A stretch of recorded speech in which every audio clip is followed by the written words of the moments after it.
I still remember the moment everything changed like it happened just a second ago.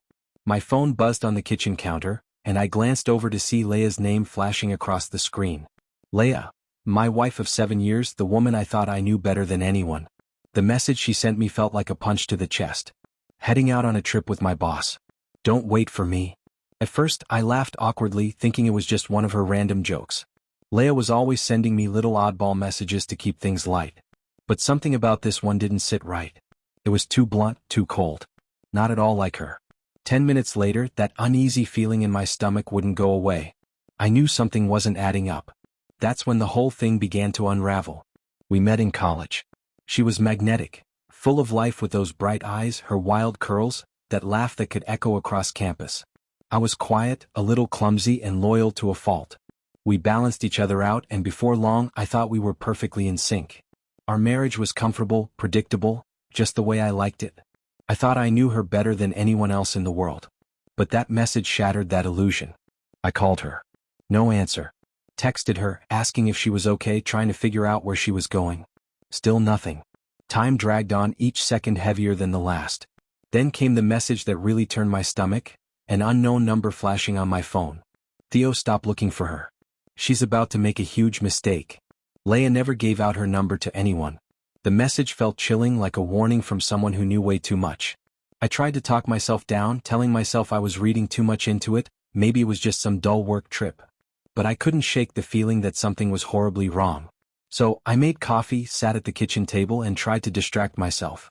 When she finally came home that night, it was like the air had shifted. She barely spoke. Her hair was neatly tucked back and she wouldn't look me in the eye.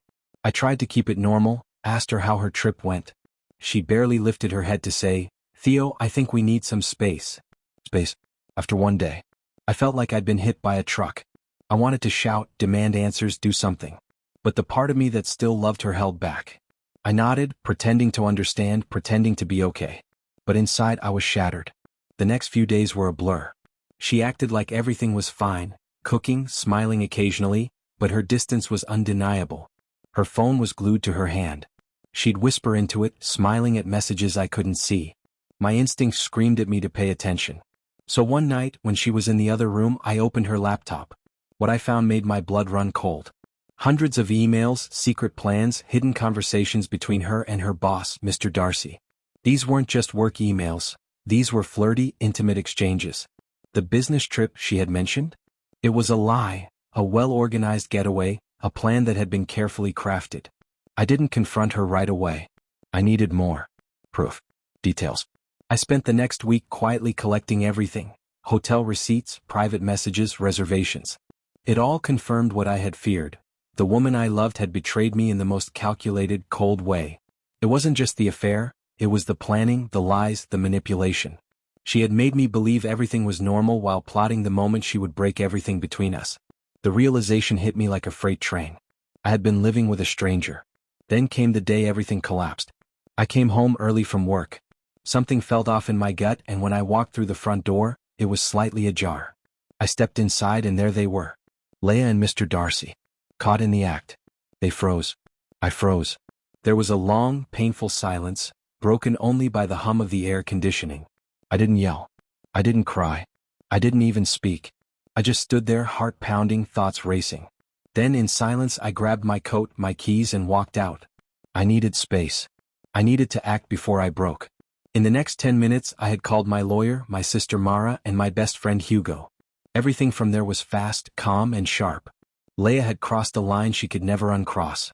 When I returned to the house, it was empty. She was gone. So was Mr. Darcy. But she'd left a note. You never understood me, Theo. You never have.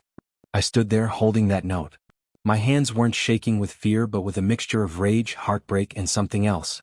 Clarity. This wasn't the woman I had married. This was someone who had used me to build a life full of lies. The fallout came quickly. Emotionally, financially, legally. But her life? It unraveled fast. Her career took a hit when the affair leaked. Her reputation crumbled. The man she had risked everything for? He bailed as soon as things got messy. Weeks passed and slowly I began to pick up the pieces of myself. The betrayal was still there, heavy in the air, but every day I felt a little lighter, a little freer. I returned to the hobbies I had abandoned. I spent time with people who actually cared. And eventually I started dating again, slowly, cautiously. The lesson, painful as it was, became clear. Trust can crumble in an instant. But rebuilding yourself? That takes time. And it makes you stronger.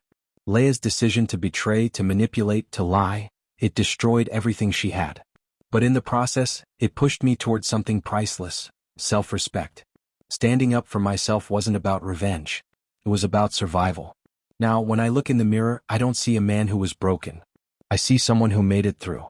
Someone who learned that love doesn't mean anything without respect. And that lies always come with consequences.